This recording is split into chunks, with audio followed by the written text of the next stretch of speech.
இனிதான நாமம், இணையில்லா நாமம், இன்ப நாமம் எங்கள் இயேசுவின் நாமம். இனிதான நாமம், இணையில்லா நாமம், இன்ப நாமம். பாவத்தை போக்கும், பயமதை நீக்கும், பரம சந்தோஷம் பக்தருக்கு அளிக்கும். பாவத்தை போக்கும், பயமதை நீக்கும், பரம சந்தோஷம் பக்தருக்கு அளிக்கும். இயேசுவின் நாமம், இனிதான நாமம், இணையில்லா நாமம், இன்ப நாமம் எங்கள் இயேசுவின் நாமம். இனிதான நாமம், இணையில்லா நாமம், இன்ப நாமம். சாத்தானின் சேனை ஜெயித்திட்ட நாமம், சாப பிசாசை துரத்திடும் நாமம். சாத்தானின் சேனை ஜெயித்திட்ட நாமம், சாப பிசாசை துரத்திடும் நாமம். இயேசுவின் நாமம், இனிதான நாமம், இணையில்லா நாமம், இன்ப நாமம் எங்கள் இயேசுவின் நாமம். இனிதான நாமம், இணையில்லா நாமம், இன்ப நாமம்.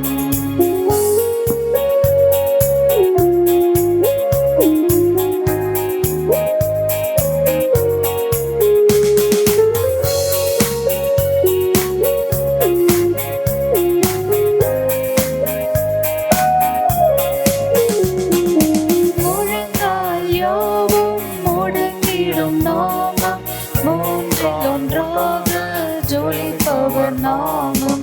முழங்கால் யாவும் முடங்கிடும் நாமம், மூன்றில் ஒன்றாக ஜொலிப்பவர் நாமம். இயேசுவின் நாமம், இனிதான நாமம், இணையில்லா நாமம், இன்ப நாமம் எங்கள் இயேசுவின் நாமம். இனிதான நாமம், இணையில்லா நாமம், இன்ப நாமம். நேற்றும் இன்றும் என்றும் மாறிட நாமம், நம்பினோரை என்றும் கைவிட நாமம். நேற்றும் இன்றும் என்றும் மாறிட நாமம், நம்பினோரை என்றும் கைவிட நாமம். இயேசுவின் நாமம், இனிதான நாமம், இணையில்லா நாமம், இன்ப நாமம் எங்கள் இயேசுவின் நாமம். இனிதான நாமம், இணையில்லா நாமம், இன்ப நாமம். கர்த்தருடைய பரிசுத்த நாமத்திற்கு மகிமை உண்டாவதாக. இந்த காணொளியின் மூலமாக இந்த புதிய வருடத்திலே உங்கள் அனைவரையும் சந்திக்கிறதுல எனக்கு மிகுந்த மகிழ்ச்சி. இந்த ஆண்டு முழுவதும் கர்த்தர் நம்மை வழிநடத்துவாராக. எங்களுடைய சபைக்கு கர்த்தர் கொடுத்த வாக்குத்தத்தம், இந்த ஆண்டிலே கர்த்தர் சியோனிலிருந்து உன்னை ஆசீர்வதிப்பார், நீ ஜீவனுள்ள நாளெல்லாம் எருசலேமின் வாழ்வை காண்பாய் என்பதான வசனத்தை ஆண்டவர் எங்களுடைய சபைக்கு கொடுத்திருக்கிறார். அந்த வசனத்தின்படியாக ஆண்டவர் நம்மை ஒவ்வொருவரையும் வழி நடத்துவாராக. இந்த புதிய ஆண்டிலே கூட ஆண்டவர்கிட்ட நான் கேட்குறப்போ, ஆண்டவருடைய சமூகத்தில் உட்காந்து கேட்குறப்போ, ஆண்டவரே நான் எதை குறித்து பேச வேண்டும் என்று கேட்டப்போ, ஆண்டவர் வந்துட்டு தீர்மானம் அப்படின்ற ஒரு டாப்பிக்கை பற்றி ஆண்டவர் எனக்கு நினைப்பூட்டினார். ஏன்னா இந்த ஒரு பர்டிகுலர் டாபிக் மெசேஜ் வந்துட்டு நிறைய தடவை நம்ம சபைகளில் கேட்டிருப்போம். ஒவ்வொரு புதிய ஆண்டும் வந்துட்டு பார்த்திங்கன்னா அந்த தீர்மானம், ரெசல்யூஷன் அப்படின்ற ஒரு டாப்பிக்கை பற்றி நம்ம நிறைய கேள்விப்படுவோம். டே டு டே லைஃப்பில் நம்ம ஒவ்வொரு நாளும் நம்ம தான் தீர்மானிக்கிறோம் நம்ம என்ன பண்ணணும், நம்ம என்ன பண்ணக்கூடாது, நம்ம என்ன சமைக்க போகிறோம், நம்ம எங்கே போக போகிறோம், நம்ம எதை பண்ணுறோம், எதை பண்ணக்கூடாது அப்படின்னு சொல்லிட்டு எல்லா விஷயங்களுமே வந்துட்டு அந்த டெசிஷன் மேக்கிங் வந்துட்டு நம்ம தான் பண்ணுறோம். அந்த தீர்மானம் அப்படின்றது நம்மளுடைய கைகளில் தான் இருக்கிறது. ஆனால் ஒரு காரியமே வந்துட்டு பார்த்திங்கன்னா நம்ம நினைக்கிறத நம்ம பண்ணுறோமா அப்படின்னு சொல்லி கேட்டோன்னா கண்டிப்பாக இல்லை. ஃபார் எக்ஸாம்பிள் கேட்டிங்கன்னா, நம்ம இப்போ ஒரு ஃப்ரெண்டோட ரெஸ்டாரண்ட் போகிறோம் அப்படின்னு பார்த்தீங்கன்னா, எனக்கு ஒரு இட்லி பிடிக்கும் அப்படின்னா நான் இட்லி சாப்பிடணுன்னு தான் முடிவில் போவேன். ஆனால் என் ஃப்ரெண்ட்ஸ் சொல்லுவாங்க அந்த ரெஸ்டாரண்ட்டில் இந்த பர்டிகுலர் டிஷ் நல்லாயிருக்கும், இதை ட்ரை பண்ண அப்படின்னு சொல்லிட்டு. ஆக மொத்தத்தில் நான் முடிவு பண்ணதை நான் பண்ணலை. என்னோட ஃப்ரெண்டு சொல்கிறத தான் நான் பண்ணுறேன், அந்த மாதிரி விஷயங்கள்லாம் இருக்கிறது. ஆனால் வேதத்தில் நம்ம பார்க்குறப்போ தீர்மானம் அப்படின்றது நம்ம ஒன்று எடுத்துட்டோம் அப்படின்னா வேரியஸ் சுச்சுவேஷன்ஸ்னால ஒரு சூழ்நிலைகளில் அது மாறக்கூடிய வாய்ப்பு இருக்கிறது. ஆனால் இந்த புதிய ஆண்டில் கூட ஆண்டவருடைய பிள்ளைகளாக நாம் வந்துட்டு ஒரு 5 காரியங்களில் நான் ரொம்ப சிம்பிளாக வந்துட்டு பேசிக் திங்ஸ், கிறிஸ்டியானிட்டி லைஃப்பில் ஒருத்தவங்க இருக்கிறாங்க, ஒருத்தவங்க வந்து கிறிஸ்தவர்களாக இருக்கிறாங்க, இயேசுவை அக்செப்ட் பண்ணிக்கிறாங்க அப்படின்னா இந்த பேசிக் 5 காரியங்களில் அவங்க ஒரு நல்ல தீர்மானம் எடுத்துக்கொண்டு அந்த வருடம் முழுவதும் வந்துட்டு பார்த்திங்கன்னா அதை ஃபாலோ பண்ணாங்கன்னா அந்த வருடம் நிச்சயமாகவே கர்த்தரால் ஆசீர்வதிக்கப்பட்ட ஒரு வருடமாக காணப்படும் என்பதில் எந்த சந்தேகமும் இல்லை. அந்த 5 காரியங்களை குறித்து நம்ம பார்க்க போகிறோம். ரொம்ப ரொம்ப பேசிக்கான ஒரு விஷயங்கள் தான், நம்ம எல்லாருக்கும் தெரிந்த விஷயம்தான். ஆனால் அதை ஃபாலோ பண்ணுறோமான்னு கேட்டிங்கன்னா கண்டிப்பாக அது ஒரு டவுட் தான். ஸோ முதலாவது பார்த்தீங்கன்னா வேத வசனத்தை நம்ம வாசிக்கிறது, அதை தியானம் பண்ணுறது, பைபிள் ரீடிங். யோசுவா 1ஆம் அதிகாரத்தில் 8ஆம் வசனத்தில் சொல்லப்பட்டிருக்கிறது. நான் அதை உங்களுக்காக வாசித்து காட்டுறேன்.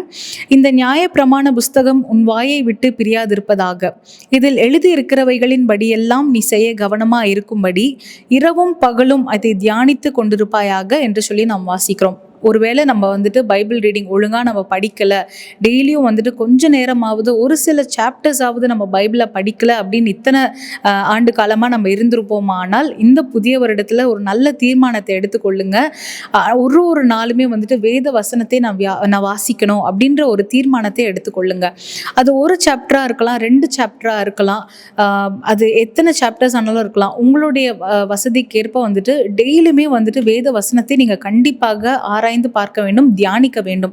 நம்ம எல்லாருக்கும் தெரிஞ்ச வசனம் வந்துட்டு சங்கீதம் 1ஆம் அதிகாரம் 2வது வசனம், கர்த்தருடைய வேதத்தில் பிரியமா இருந்து இரவும் பகலும் அவருடைய வேதத்தில் தியானமா இருக்கிற மனுஷன் பாக்கியவான் என்று சொல்லி நம்ம பார்க்கிறோம். அவருடைய வேதத்துல நம்ம எப்பொழுதும் தியானமா இருக்கணும்.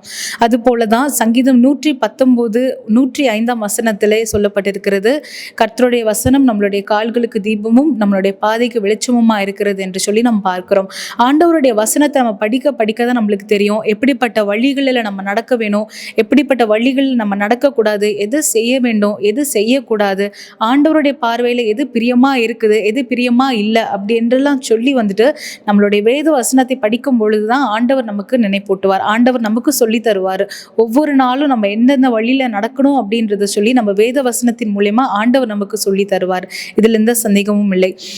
மற்றும் 1 பேதுரு 2ஆம் அதிகாரம் 3வது வசனத்தில் சொல்லப்பட்டிருக்கிறது, திருவசனமாகிய களங்கமில்லாத ஞான பாலின் மேல் வாஞ்சியா இருங்கள். நம்மளுடைய வேதத்தை குறித்து தான் அது சொல்லப்பட்டிருக்கிறது. அந்த களங்கமில்லாத ஞான பாலின் மேல் நாம் எப்பொழுதும் வாஞ்சியா இருக்க வேண்டும் என்று சொல்லி ஆண்டவருடைய வசனத்தின் மேல நம்ம எப்பொழுதும் வாஞ்சியா இருக்கணும். இரவும் பகலும் அதை தியானிக்கணும். எந்த ஒரு சூழ்நிலையிலும் சரி, தயவு செய்து டைம் இல்லைன்னு மட்டும் சொல்லிடாதீங்க. நம்ம மற்ற காரியங்களை செய்கிறதற்கு எவ்வளவோ டைம் ஸ்பெண்ட் பண்றோம், அது நம்மளுக்கே தெரியும். ஆனா வேத வசனத்தை படிக்கும்போது அப்படின்னு சொல்றப்போ மட்டும் நம்மளுக்கு டைம் வரமாட்டேங்குது. அந்த ஒரு காரியத்தை வந்துட்டு நம்ம இந்த வருஷம் திருத்திக் கொள்ள வேண்டும். வேத வாக்கியங்களை ஆராய்ந்து பாருங்கள், அவைகளால் உங்களுக்கு நித்திய ஜீவன் உண்டு என்று ஆண்டவர் சொல்லுகிறார். ஆண்டவருடைய வேதத்தை நம்ம ஆராய்ந்து பார்க்கிறப்பதான் அவருடைய நித்திய ஜீவனை நாம் சுதந்திரித்துக் கொள்ள முடியும் என்று வேதம் சொல்லுகிறது. 2வது காரியமாக ஜெபம்.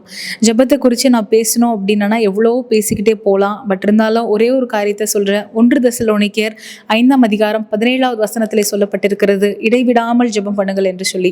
எனக்கு ஆரம்ப காலத்துல எனக்கு ரொம்ப வந்துட்டு டவுட்டா இருந்தது, இடைவிடாமல் ஜெபம் பண்ணோம் அப்படின்னா எப்படி? ஒரு நாளைக்கு 24 மணி நேரம் தான் இருக்கு, நம்மளுடைய ஒர்க் பார்க்கணும், நம்ம வேலைக்கு போகணும், வரணும், வீட்டில் இருக்கிற வேலைகள் இருக்குது, மற்றும் நமக்கும் தனியாக நிறைய வேலைகள் இருக்கும், எப்படி இடைவிடாமல் ஜெபம் பண்ணோம் அப்படின்னு சொல்லிட்டு எங்கள் அப்பா கிட்ட கேட்டப்பா அப்பா சொன்னார், ஃபார் எக்ஸாம்பிள் வீட்டில் வந்துட்டு யாராவது ஒருத்தவங்க பாத்திரம் கழுவுறாங்க அப்படின்னா அந்த நேரத்தில் நம்ம ஜெபம் பண்ணலாம், ஏசப்பா இந்த பாத்திரத்தில் இருக்கிற அழுக்கெல்லாம் எப்படி நீங்கி அது புதுசாக பிரகாசமாக இருக்குதோ அதே போல் என்னோட இருதயத்தில் இருக்கிற எல்லா அழுக்குகளையும் நீக்குங்க அப்படின்னு சொல்லி நம்ம ஜெபம் பண்ணலாம்.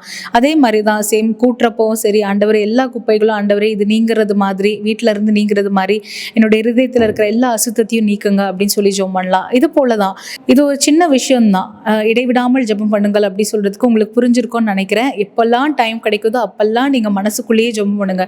ஜெபம் பண்ணுங்கன்றது ரொம்ப சிம்பிளான காரியம் தான். அது ஆண்டவரோட பேசுறது. நான் எங்கள் அப்பா கிட்ட எங்கள் அம்மா கிட்ட நான் எப்படி பேசுகிறேனோ அதே போல தான் என்னை உண்டாக்குன்னு என்னுடைய தகப்பனிடத்துல என்னோட அப்பாவிடத்துல நான் பேசுறதா அர்த்தம். சரிங்களா? மற்றும் பிலிப்பியர் 4:6 சொல்லப்பட்டிருக்கிறது, நம்மளுடைய விண்ணப்பங்களை எல்லாம் ஜெபத்தினால ஆண்டவருக்கு தெரியப்படுத்தும் போது நம்ம ஒன்றுக்கும் கவலைப்பட மாட்டோமா. அந்த வசனம் எனக்கு ரொம்ப பிடித்த வசனம். பிலிப்பியர் 4:6 உங்களுக்காக நான் வாசித்து காட்டுகிறேன். நீங்கள் ஒன்றுக்கும் கவலைப்படாமல் எல்லாவற்றையும் குறித்து உங்கள் விண்ணப்பங்களை ஸ்தோத்திரத்தோடே கூடிய ஜெபத்தினாலும் வேண்டுதலினாலும் தேவனுக்கு தெரியப்படுத்துங்கள் என்று சொல்லி நாம் பார்க்கிறோம். மற்றும் ரோமர் 12:12 சொல்லப்பட்டிருக்கிறது, ஜெபத்திலே நாம் உறுதியாய் தரித்திருக்க வேண்டுமாம். ஒரு நாளைக்கு வந்துட்டு பார்த்தீங்கன்னா 10ல் 1 மணி நேரத்தை நம்ம ஆண்டவருக்கு செலுத்துறதுல தப்பே கிடையாது. நம்ம எப்படி தசம பாகம் வந்துட்டு 10ல் 1 பங்கு ஆண்டவருடைய சமூகத்தில் நம்ம வந்து கொடுக்குறோமோ, அதுபோல் ஒரு நாளைக்கு 24 மணி நேரம் இருந்தது அப்படின்னா அதில் 2 மணி நேரம் 40 நிமிடம் ஆண்டவருக்கு கொடுக்கறதுல தப்பே கிடையாது.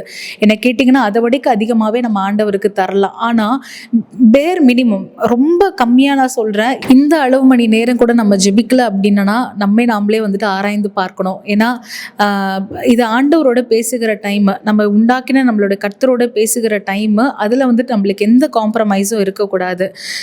மற்றும் மார்க் 11:24 சொல்லப்பட்டிருக்கிறது, நீங்கள் ஜெபம் பண்ணும்போது எவைகளை கேட்டுக்கொள்வீர்களோ அவைகளை பெற்றுக்கொள்வோம் என்று விசுவாசியுங்கள், அப்பொழுது உண்டாகும் என்று சொல்லி நம்ம பார்க்கிறோம். ஆண்டவரிடத்துல நம்ம ஒன்று கேட்டோம் அப்படின்னா, அவரோட சமூகத்தில் நின்று கேட்டோம்னா கண்டிப்பாக அது ஆண்டவர் நம்மளுக்கு அருளுகிற தேவனாக இருக்கிறார். ஒருவேளை உங்களோட வாழ்க்கையில் எத்தனையோ விஷயங்கள் தோல்வியாக இருந்திருக்கலாம், இல்லாட்டி நிறைய காரியங்கள் தடைப்பட்டு கொண்டிருக்கலாம்.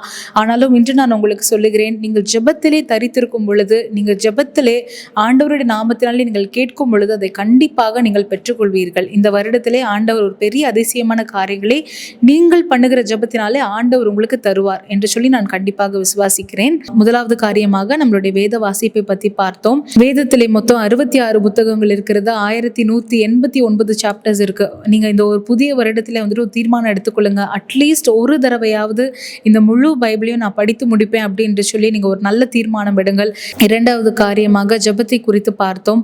ஒரு நாளைக்கு குறைந்தது ஒரு 2 மணி நேரத்திலிருந்து 3 மணி நேரமாவது ஆண்டவருடைய சமூகத்திலே உட்காருங்க. தயவு செய்து டைம் இல்லைன்னு மட்டும் நம்ம எப்போவுமே சொல்லக்கூடாது. ஏன்னா நம்ம பேசிக்காக நம்ம பண்ண வேண்டிய எல்லா காரியங்களும் பண்ணுறோம். வேலைக்கு 8 மணி நேரத்துலேருந்து 10 மணி நேரம் போகிறோம். நம்ம டைம் இல்லைன்னு சொல்லிட்டு நம்ம யாரும் சாப்பிடாம இருக்கிறது கிடையாது, நம்மளுடைய பேசிக் நெசசிட்டி தூங்காமல் இருக்கிறது கிடையாது, சாப்பிடாம இருக்கிறது கிடையாது, சமைக்காமல் இருக்கிறது கிடையாது. அந்த மாதிரி எத்தனையோ விஷயங்கள் நம்ம பண்ணுறோம். அதில் கண்டிப்பாக ஆண்டவருக்குன்னு தனியாக ஒரு நேரத்தை நம்ம ஒதுக்கி வைத்து அவரோட ஸ்பெண்ட் பண்ணுறது ரொம்ப முக்கியமான ஒரு காரியம். குறிப்பாக ஆண்டவர் சொல்லுகிறார், அதிகாலையில் தேடுகிறவர்கள் என்னை கண்டடைகிறார்கள் என்று சொல்லி. அதிகாலை நேரத்தில் நீங்கள் ஆண்டவரோட டைம் ஸ்பெண்ட் பண்ணுறப்போ நீங்கள் ரொம்ப ஈஸியாகவே வந்துட்டு ஆண்டவரோட ரொம்ப அதிகமாக கிட்டி சேரக்கூடிய வாய்ப்பு உங்களுக்கு இருக்குது. இரண்டாவது காரியமாக ஜெபத்தை குறித்து பார்த்தோம். மூன்றாவது காரியமாக தானியேல் 1:8 நம்ம பார்க்கும் பொழுது, தானியேல் ராஜாவின் போஜனத்தினாலும் அவர் பானம் பண்ணும் திராட்சரசத்தினாலும் தன்னை தீட்டுப்படுத்தலாகாதென்று தன் இருதயத்தில் தீர்மானம் பண்ணிக்கொண்டு தன்னை தீட்டுப்படுத்தாதபடிக்கு பிரதானிகளின் தலைவனிடத்தில் வேண்டிக் கொண்டான். இங்க நம்ம தானியேலை குறித்து பார்க்கிறோம். எல்லாருக்கும் அவருடைய சரித்திரத்தை பத்தி நம்மளுக்கு தெரியும். அவர் ராஜாவின் அரண்மனையில் இருக்கிறாரு. அவர் நினைச்சிருந்தானா எத்தனையோ காரியங்களை அவர் அனுபவித்திருக்கலாம். அவர் இருதயத்துல ஒரு தீர்மானம் எடுத்துக்கொண்டார். என்ன என்று சொல்லி பார்த்தீங்கன்னா, போஜனத்தினாலும் அவர் பானம் பண்ணும் திராட்சரசத்தினாலும் என்று சொல்லி நம்ம பார்க்கிறோம். ஃபார் எக்ஸாம்பிள் சொல்லணும்னா, இப்போ நீங்கள் ஒரு கார்ப்பரேட் ஈவெண்ட்டுக்கு போறீங்க அப்படின்னா, இந்த காலகட்டத்தில் சோஷியல் ட்ரிங்கிங்ன்றது ரொம்ப காமனான ஒரு ப்ராக்டிஸாக இருக்கிறது. ஆனால் தேவனுடைய பிள்ளைகளாகிய நமக்கு தெரியும் அது வந்துட்டு நம்ம அவாய்ட் பண்ணிக்கணும், அதில் நம்ம ஈடுபடக்கூடாது என்று நம்மளுக்கு தெரியும். ஆனாலும் கட்டாயத்தின் காரணமாக அல்லது ஒரு சூழ்நிலை காரணமாக அந்த இடத்துல நீங்கள் இருப்பீங்க அப்படின்னா கண்டிப்பாக அதனால நம்ம தீட்டுப்படுத்தக்கூடாதபடிக்கு நாம் எச்சரிக்கையாக இருக்க வேண்டும். அந்த ஒரு விஷயத்தில் கிறிஸ்தவர்களாகிய நாம வந்துட்டு இந்த வருடத்தில் ஒரு புதிய தீர்மானத்தை எடுத்துக்கொள்ளணும். வேதத்தில் நம்ம பார்க்கிறோம், ஒரு சில காரியங்கள் வந்துட்டு ஆண்டவர் புசிக்கக்கூடாது என்று சொல்லியிருக்கிறார். அந்த காரியங்களை நம்ம புசிக்கக்கூடாது. எந்த காரியம் வந்துட்டு நம்மளுக்கு தீட்டா இருக்குதோ அந்த காரியத்தை வந்துட்டு நம்ம கண்டிப்பாக அவாய்ட் பண்ணிக்கணும். மத்தேயு 15:11 சொல்லப்படுகிறது, வாயிலிருந்து புறப்படுகிறதே மனுஷனை தீட்டுப்படுத்தும் என்று சொல்லி நம்ம பார்க்கிறோம். நான்காவது காரியமாக நம்மளுடைய வாயின் வார்த்தைகள் வந்துட்டு எந்த ஒரு சூழ்நிலையும் வந்துட்டு நம்மளை தீட்டுப்படுத்தக்கூடாது. அந்த அளவுக்கு நம்ம ரொம்ப ஜாக்கிரதையா இருக்கணும் நம்மளுடைய வாயின் வார்த்தைகளை குறித்து. ஒரு சின்ன ரிவைஸ் பண்ணிடலாம். முதல்ல வந்துட்டு நம்ம பார்த்தோம் வேத வாசிப்பை குறித்து நம்ம பார்த்தோம். இரண்டாவது காரியமாக ஜெபத்தை குறித்து பார்த்தோம். மூன்றாவது காரியமாக நம்மளை தீட்டுப்படுத்துகிற எந்த காரியத்தையும் நம்ம வந்துட்டு அவாய்ட் பண்ணிடணும் என்று சொல்லி பார்த்தோம். நான்காவது காரியமாக நம்மளுடைய வாயின் வார்த்தைகளை குறித்து பார்க்கிறோம். எபேசியர் 4:29 சொல்லப்பட்டிருக்கிறது, கெட்ட வார்த்தைகள் ஒன்றும் உன் உன் வாயிலிருந்து புறப்பட வேண்டாம் என்று சொல்லி. நாம் இருக்கிற இந்த சூழ்நிலைகளில் கெட்ட வார்த்தைகள் நம்ம வாயிலிருந்து வராமல் இருக்கணும் அப்படின்னு சொல்லி பார்த்தீங்கன்னா அது ஒரு பெரிய காரியமாக இப்போ இருக்குது. ரொம்ப அசால்ட்டாக வந்துட்டு நிறைய கெட்ட வார்த்தைகளை நம்ம பேசக்கூடிய அந்த காலகட்டத்தில் இருக்கிறோம். நம்மளா இருக்கட்டும், நம்மளோட பிள்ளைகளாக இருக்கட்டும், அப்படிப்பட்ட ஒரு மோசமான ஒரு காலகட்டத்தில் நம்ம இருக்கிறோம். ஆனால் வேதம் சொல்லுகிறது கெட்ட வார்த்தைகள் ஒன்றும் உங்கள் வாயிலிருந்து புறப்பட வேண்டாம் என்று சொல்லி. நம்ம பேசக்கூடிய வார்த்தைகள் வந்துட்டு பார்த்தீங்கன்னா பக்தி விருத்திக்கு ஏதுவான வார்த்தைகளாக இருக்க வேண்டும். நான் முன்னாடியே ஒரு மெசேஜில் சொல்லியிருக்கேன், எங்களோட சபையில் ஒரு சகோதரி வராங்க. அவங்க கிட்ட எப்போ பேசினாலும் சரி, ஒரு 100 வார்த்தை பேசுகிறாங்க அப்படின்னா அதில் 90 வார்த்தை ஆண்டவரை குறித்து தான் இருக்கும். அது ரொம்ப இன்ஸ்பைரிங்காக இருக்கும். அவங்கள நான் ரொம்ப அட்மையர் பண்ணியிருக்கேன். அந்த மாதிரி தான் நம்மளுடைய வார்த்தைகள் இருக்க வேண்டும். நம்ம பேசக்கூடிய வார்த்தைகள் வந்துட்டு பக்தி விருத்திக்கு ஏதுவான வார்த்தைகளாக இருக்கணும். அப்படி பேசினாதான் அது மற்றவங்களுக்கு பிரயோஜனம் உண்டாக இருக்கும் என்று ஆண்டவர் சொல்லுகிறார். மற்றும் நீதிமொழிகள் 18ஆம் அதிகாரம் 21வது வசனத்திலே சொல்லப்பட்டிருக்கிறது, மரணமும் ஜீவனும் நாவின் அதிகாரத்தில் இருக்கும் என்று சொல்லி. நம்முடைய நாவுக்கு மட்டும் அவ்வளோ ஒரு பெரிய அதிகாரம் இருக்கு. மரணமும் ஜீவனும் ரெண்டுமே வந்து பார்த்தீங்கன்னா நம்மளுடைய நாவின் அதிகாரத்தில் தான் இருக்குது. ஆகவேதான் வேதத்தில் சொல்லப்பட்டிருக்கிறது, உன் வாயின் வார்த்தையின்படியே உனக்காக கிடவுது என்று சொல்லி. இப்போ நம்ம பார்த்தீங்கன்னா எந்த ஒரு விஷயமா இருக்கட்டும் அதுக்கு பாசிட்டிவ் அப்ரோச்சும் இருக்குது, நெகட்டிவ் அப்ரோச்சும் இருக்குது. எங்கள் அப்பா அடிக்கடி சொல்லுவாங்க, எந்த டைம்லையுமே பாசிட்டிவாக தான் பேசணும் அப்படின்னு சொல்லி. ஒருவேளை நான் வந்துட்டு ஒரு சில விஷயங்கள் அப்பா கிட்டே சொல்கிறப்போ, இல்லைப்பா இதெல்லாம் நடக்கிறதுக்கு சான்ஸ் இல்லைப்பா, அப்படி இல்லைப்பா, இப்படி இல்லைப்பான்னு சொன்னால் அப்பா ஒரே வார்த்தை தான் சொல்லுவார், பாசிட்டிவாக பேசு அப்படின்வார். இந்த வசனத்தை தான் சொல்லுவார். மரணம் ஜீவன் ரெண்டுமே நம்மளுடைய நாவின் அதிகாரத்தில் தான் இருக்குது. ஆண்டவரும் அதை நம்ம பேசுகிற ஒவ்வொரு வார்த்தையும் ஆண்டவர் கேட்டுகிட்டே தான் இருக்காரு. அதனால் இந்த புதிய வருடத்தில் ஒரு நல்ல தீர்மானத்தை எடுத்துக்கொள்ளுங்க. என் வாயிலிருந்து வருகிற வார்த்தைகள் எல்லாமே பக்தி விருத்திக்கு ஏதுவான வார்த்தைகளாக இருக்க வேண்டும். அது நல்ல வார்த்தைகளாக இருக்க வேண்டும். மற்றும் நீதிமொழிகள் 10ஆம் அதிகாரம் 19வது வசனத்தில் சொல்லப்பட்டிருக்கிறது, தன் உதடுகளை அடுக்குகிறவன் புத்திமான் என்று சொல்லி. தேவையில்லாமல் வந்துட்டு எந்த ஒரு காரியத்தை குறித்து நம்ம பேசக்கூடாது. அதே மாதிரி நம்மளுடைய வாயின் வார்த்தைகள் சுருக்கமாக இருக்க வேண்டும். கடைசியாக 5வது காரியம் வந்து பார்த்தீங்க அப்படின்னா சபை கூடி வருதல். ஒரு சின்ன கதையை வந்துட்டு நான் உங்களுக்கு சொல்கிறேன்.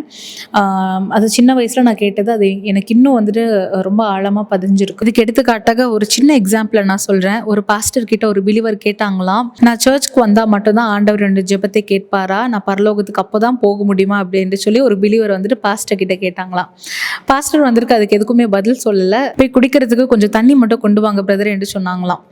அந்த பிரதர் வந்துட்டு ஒரு சொம்பு நிறைய குடிக்கிறதுக்கு தண்ணி எடுத்துகிட்டு வந்தாங்களாம். அப்போ பாஸ்டர் சொன்னாரா, நான் தண்ணி மட்டும் தானே எடுத்துகிட்டு வர சொன்னேன், ஏன் நீங்கள் சொம்பு கூட எடுத்துகிட்டு வந்திருக்கிறீங்க, சொம்பில் ஏன் எடுத்துகிட்டு வந்தீங்க அப்படின்னு சொல்லி கேட்டாங்களாம். அப்போ பிலிவர் கேட்டாங்களா, சொம்பு இல்லாமல் நான் எப்படி ஐயா தண்ணி எடுத்துகிட்டு வர முடியும் அப்படின்ட்டு சொல்லி. அதே போல தான் அந்த பாஸ்டர் சொன்னாங்களாம், எப்படி ஒரு தண்ணி கொண்டு வரத்துக்கு ஒரு பாத்திரம் எப்படி தேவைப்படுகிறதோ, ஒரு மீடியம் தேவைப்படுகிறதோ, அதே போல தான் ஆண்டவருடைய ராஜ்யத்திற்குள் பிரவேசிக்க வந்துட்டு நம்மளுக்கு ஒரு மீடியம் தேவைப்படுகிறது. அதுதான் நம்மளுடைய சபை அப்படின்னு சொல்லி சொன்னாங்களாம். எபிரேயர் 10ஆம் அதிகாரம் 25வது வசனத்திலே மிகவும் அழகாக சொல்லப்பட்டிருக்கிறது, சபை கூடி வருதலை சிலர் விட்டு விடுகிறது போல நாமும் விட்டு விடாமல் ஒருவருக்கொருவர் புத்தி சொல்ல கடவோம். நாளானது சமீபித்து வருகிறதை எவ்வளவாய் பார்க்கிறீர்களோ அவ்வளவாய் புத்தி சொல்ல வேண்டும் என்று சொல்லி நாம் பார்க்கிறோம். இந்த புதிய வருடத்திலே நீங்கள் ஒருவேளை ரெகுலராக சபைக்கு போகாத ஆட்களாக இருந்தீங்கன்னா உங்ககிட்ட ரெக்வஸ்ட் பண்ணி கேட்குறேன், வாரம் அந்த 7வது நாளை பரிசுத்த ஓய்வு நாளை ஆண்டவருக்கு தயவு செய்து தனியாக ஒதுக்கிடுங்க. தேவனுடைய ராஜ்யத்திற்கு நேராக நம்மளை வழிநடத்துகிற ஒரு நல்ல சத்தியமுள்ள ஆண்டவருடைய வார்த்தையை சொல்லுகிற ஒரு சபையாக கண்டிப்பாக நீங்கள் வாரம் போய் அட்டென்ட் பண்ணுங்க. சத்தியத்திற்கு நேராக நம்மளை வழிநடத்தும் அந்த சபை தேவனுடைய ராஜ்யத்திற்கு நம்ம பங்குள்ளவர்களாக இருக்கும்படிக்கு அந்த சபை நம்மளை ஆயத்தப்படுத்தும். கடைசியாக ரோமர் 8ஆம் அதிகாரம் 28வது வசனத்திலே சொல்லப்பட்டிருக்கிறது, அன்றியும் அவருடைய தீர்மானத்தின்படி அழைக்கப்பட்டவர்களாய் தேவனிடத்தில் அன்பு கூறுகிறவர்களுக்கு சகலமும் நன்மைக்கு ஏதுவாக நடக்கிறது என்று நாம் அறிந்திருக்கிறோம். இந்த வருடத்தில் கண்டிப்பாக ஒரு தடவையாவது நம்மளுடைய பைபிள் முழுவதுமாக ஆதியாகமம்லேருந்து வெளிப்படுத்தின விசேஷம் வரைக்கும் படித்து முடிப்பேன் அப்படின்னு சொல்லி ஒரு நல்ல தீர்மானத்தை எடுங்க. ஆண்டவர் உங்களோடு கூட அந்த வசனத்தின் மூலியமாக தான் பேசுவார். 2வது காரியமாக ஜெபத்தை குறித்து பார்த்தோம். ஒரு நாளைக்கு குறைந்தது ஒரு 2 மணி நேரமாவது ஆண்டவரோட டைம் ஸ்பெண்ட் பண்ணுங்க.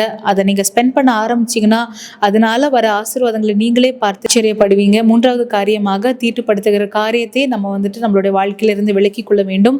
4வது காரியமாக வாயிலிருந்து புறப்படுகிற வார்த்தைகள் ஒவ்வொன்றும் தேவனுடைய நாம மகிமைக்கு ஏதுவாக இருக்கணும். நம்முடைய வாயின் வார்த்தைகள் பக்தி விருத்திக்கு ஏதுவாக இருக்கணும். கடைசி காரியமாக நம்ம பார்த்தோம், சபை கூடி வருதலை நம்ம விட்டு விடக்கூடாது. இந்த 5 காரியங்களையும் எந்த ஒரு தடையும் இல்லாமல் இந்த வருடம் முழுவதும் ஒரு நல்ல தீர்மானம் எடுத்துக்கொண்டு கொண்டு செய்யுங்க.